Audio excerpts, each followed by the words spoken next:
Talk to me a little bit about your campaign. I'll just read this real quick. You said in one of your campaign speeches you want to stop the fighting in D.C. and have lawmakers working together. Well, I think in Annapolis we do a great job of that. And I would point directly to a bill I had last week with Delegate David Moon from Tacoma Park. And while politically on many issues we disagree, we agree on transparency. And we have a bill in that will require video cameras on the floor of the House and Senate. This is good government. It's not Republican, it's not Democrat. Sure. It's just ideas that American citizens and Marylanders in particular expect. How do you take a little touch of Maryland to the U.S. Senate? Because as you look at D.C. right now, the middle kind of disappeared. Right. How do you make it reappear in the capital? Well, I think, like I said, in Annapolis we do it every day, and we work together. We find ideas that are great, that people want and expect, and we work across the aisle. Okay. Outside of Annapolis, you're a small business owner. Talk to me a little bit about making Maryland attractive, but also getting people to work. We're at a time right now a lot of people are looking for jobs and just can't find them. When you have your ear to business like you do, what needs to change across America, really, to make that happen? Well, I am a proud small business owner. My husband and I started a business 30 years ago. We're in construction. And I think that sector of our economy has really been damaged. And so I see it every day. We are not, the government's not doing a good job of connecting people with jobs.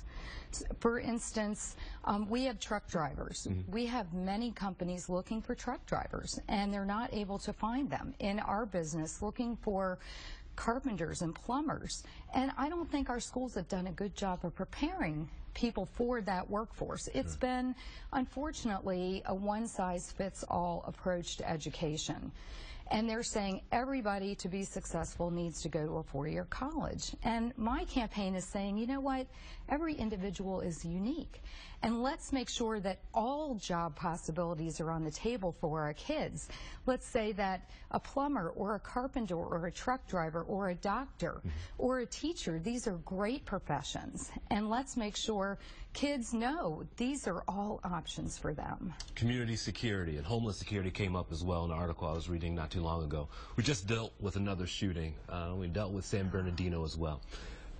If you become the U.S. Senator, what role does Washington have in the aftermath of things like this? You know, it's a tragedy. And, you know, I'll look to Harford County just recently with the stark reminder that our first responders, law enforcement, and military personnel are so important as we mourn the loss of our two deputies in Harford County. And as the next United States Senator, I will be standing behind those men and women that bravely get up every day and put their lives on the line for us.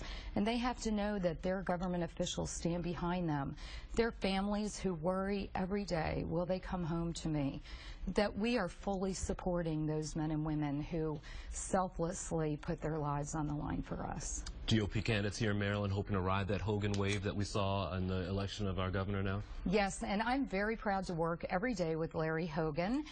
Really proud of the things that we've done in Maryland, putting a businessman in office, somebody that knows how to make a payroll and how a budget really works, not government bureaucrats, not Washington insiders, but people who really know these things. And I'm very proud of the work he's doing here in Maryland as his policies are creating jobs.